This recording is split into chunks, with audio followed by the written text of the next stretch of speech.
That's a pretty decisive win tonight for this hockey club.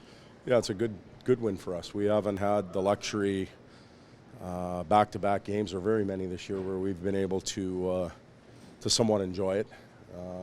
But a solid night offensively, of course, but also a pretty good night defensively. So we're happy about our whole game. We know the trip just gets more difficult, so we've got to get a good practice in tomorrow and get ready for Montreal. 6 different goal scorers, but you were really carried early on by Connor McDavid's line with Jordan getting a pair there. Do you feel once again they were a pretty strong group for this game? They were a catalyst for our team. A couple quick goals, especially on the power play. And then the other lines did their thing as well. I thought Leon and Taylor, that line really got going later on in the game.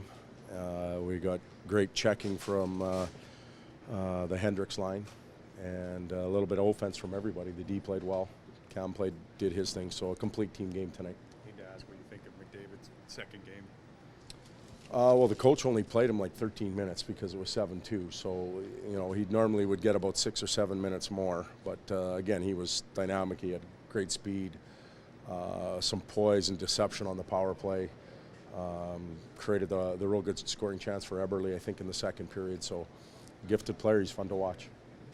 When you put a line together, how much of it is guessing and how much of it is looking at the guys' talents and thinking that it could click? Well, I don't know if it's guessing. There's hope involved in it. I wouldn't say guessing. You calculate when you put lines together. We start with Leon's line that's been really solid all year, so we're not going to fool around with that at all. And then we look at what may complement, we're talking Connor in specific, what may complement his speed, where his passing areas are, who might benefit from it. And, we think Eberle can do that in and around the paint, and Benny Pouliot can do a lot of forechecking and the grunt work, net work for them. So it's been a good line. And in turn, Kassian, Yakupov, and Letestu has been a good one for us. So we seem to have found 4 lines right now that we've been successful with for 2 nights. We'd like to keep it going. When you look at a night like tonight, Tom points out to me that you guys had 15 different players score.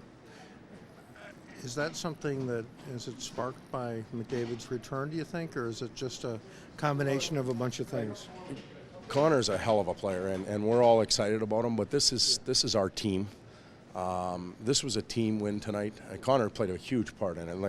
I'm not going to downplay what he can do and what he does and the energy he brings to our team, but I don't want to discredit any of the other players that blocked shots and penalty killed and took hits, and there was a few fights, and it takes all of those types of players to win a game, and Connor's a big part of it. But it takes a group to win. It doesn't matter how good you are.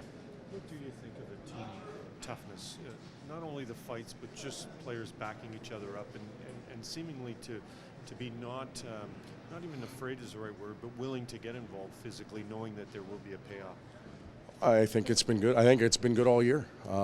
It's my first year in Edmonton, and I've been quizzed a little bit by some of the media there, and I don't get it. I don't see it. I've been lucky enough to win a Stanley Cup on a team that was team tough and didn't need to fight all the time.